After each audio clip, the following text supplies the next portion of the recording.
রাধে রাধে বন্ধুরা, আরেকটা নতুন ভিডিওতে আপনাদের সবাইকে স্বাগতম। তো আজকে সকাল সকাল ঘুম থেকে উঠতে স্নান টান কইরা আসন টাসন দিয়া রেডি হয়ে গেছি আমি জগন্নাথ টেম্পলে যাওয়ানোর উদ্দেশ্যে। মানে গতকালকের ভিডিও এটা, যেহেতু গতকালকে গুরু পূর্ণিমা আসলে তো আমরা একটু ঠাকুরের দর্শনে গেছিলাম। এই ভিডিওটা মানে আমি কালকে করছি। তো এই জায়গাটাতে আমি এর আগের বছরও রথের আগে একবার আইছিলাম। আমার যদি ব্যাঙ্গালোরে কোনো জায়গা মানে ভালো লাগে থাকে, এটা হচ্ছে এই জায়গাটা, কারণ এখানে অনেকটি ঠাকুরের মন্দির একসঙ্গে আছে।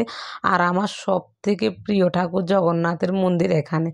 তো এই যে দেখেন, আমি আর আমার স্বামী দুজনে একদম তিলক টিলক টাইনা যাইতে গেছি জগন্নাথ ঠাকুরের দর্শনের উদ্দেশ্যে।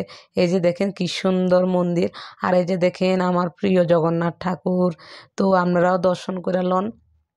তো জগন্নাথ ঠাকুরের দর্শনের পরে জগন্নাথ ঠাকুর মন্দিরের পিছনে গেছি গিয়া কালী মাতার দর্শনে। আর এই যে দেখেন মন্দিরে কি সুন্দর মানে হস্তশিল্প করছে, অনেক সুন্দর। আমরা দেখি কিন্তু নর্মালি এইসব মানে হস্তশিল্প দেখা যায় না মন্দিরের পিছনে পিছনে, কোনো কিন্তু আর ইয়ে লাগায় না, মানে দেবদেবীর মূর্তি লাগায় না। তো এই দর্শন করে আমরা গেছি গিয়া শিব ঠাকুরের দর্শনে, যেহেতু অনেকটা বেলা হয়ে গেছে ঠাকুরের মাথায় আর জল ঢালতে পারছি না। তো আমরা এবার গেছি গা রাম মন্দিরে, রাম ঠাকুরের দর্শনে। তো মানে এখানে সব ঠাকুর আছে, অনেক সুন্দর একটা জায়গা। আপনারা যদি কেউ ব্যাঙ্গালোর থেকে থাকেন অবশ্যই এই জায়গাতে একবার দর্শন করে যাবেন।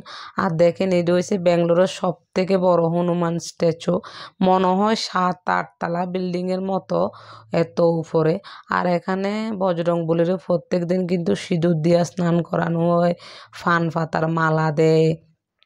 তারপরে এই মন্দির দর্শন করানোর পরে গেছি গিয়ে হয়েছে দুর্গা ঠাকুরের দর্শনে। এই যে দেখেন কি সুন্দর, মানে ভিতরে এত সুন্দর আবহাওয়া কি আর কমু। ভিতরে যাওয়ানোর সঙ্গে সঙ্গে একদম গাটা ঠান্ডা হয়ে গেছে গই। তো আপনারাও যদি ব্যাঙ্গালোর থাকে দেখেন অবশ্যই দর্শন করে নেবেন।